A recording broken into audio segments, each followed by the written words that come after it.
എല്ലാവർക്കും കീ ഫാമിന്റെ മറ്റൊരു പുതിയ വീഡിയോയിലേക്ക് സ്വാഗതം.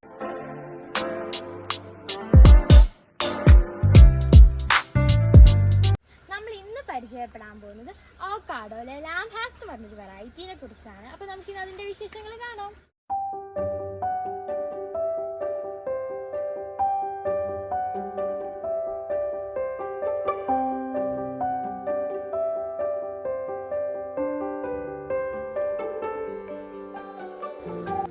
ഇതാണ് നമ്മുടെ ലാംബാസിന്റെ പ്ലാന്റ്. ഇത് ഏകദേശം 3-3.5 വർഷമൊക്കെ ആയിട്ടുള്ളൊരു പ്ലാന്റ് ആണ്.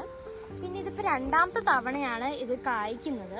പിന്നെ ഇതിൻ്റെ പ്രത്യേകതകളൊക്കെ നോക്കുവാണെങ്കിൽ ഇത് ഹാസിൻ്റെയും ഗ്വനിൻ്റെയും ക്രോസ് ആയിട്ടുള്ളൊരു വെറൈറ്റിയാണ്. അപ്പോൾ നമുക്ക് എന്ത് പറ്റും, ഹാസിൻ്റെയും ഗ്വനിൻ്റെയും പ്രത്യേകതകളൊക്കെ ഈ ലാംബാസിനുണ്ടാവും. പിന്നെ ഇതൊരു എ ടൈപ്പ് പ്ലാന്റ് ആണ് കേട്ടോ. പിന്നെ ഇത് സബ് ട്രോപ്പിക്കലിൽ നന്നായിട്ട് കായ്ക്കുന്ന ഒരു ഫ്രൂട്ടാണ്. നട്ടി ആൻഡ് ക്രീമി ആയിട്ടൊരു ടേസ്റ്റാണ് ഇതിനുള്ളത്. ഇതിപ്പോൾ രണ്ടാമത്തെ തവണയാണ് കഴിക്കുന്നത്. അപ്പോൾ ആദ്യത്തെ തവണ ഞാൻ ടേസ്റ്റ് ചെയ്ത് നോക്കിയായിരുന്നു. എനിക്ക് ഭയങ്കരമായിട്ട് ഇഷ്ടമായിട്ടുള്ളൊരു ഫ്രൂട്ടാണ് ലാംബാസ്.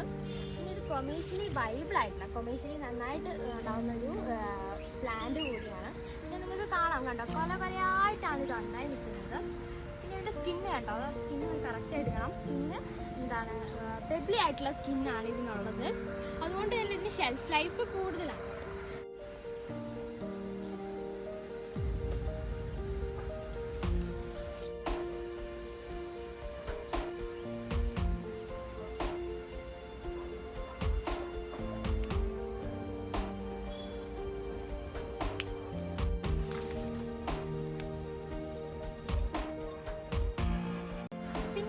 അവോക്കാഡോന്റെ നടീൽ രീതി നോക്കിക്കഴിഞ്ഞ് കഴിഞ്ഞാൽ ഇതൊരു നീർവാർച്ചയുള്ള സ്ഥലത്ത് നടുന്നതായിരിക്കും കുറച്ചുകൂടെ ബെറ്റർ. വെള്ളം ഇതിനത്ര ഇഷ്ടമല്ല.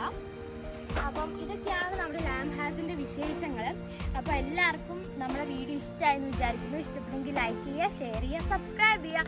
പുതിയ വീഡിയോ ആയിട്ട് വീണ്ടും കാണുമെന്ന പ്രതീക്ഷയിൽ this is Rithunanda signing off. By.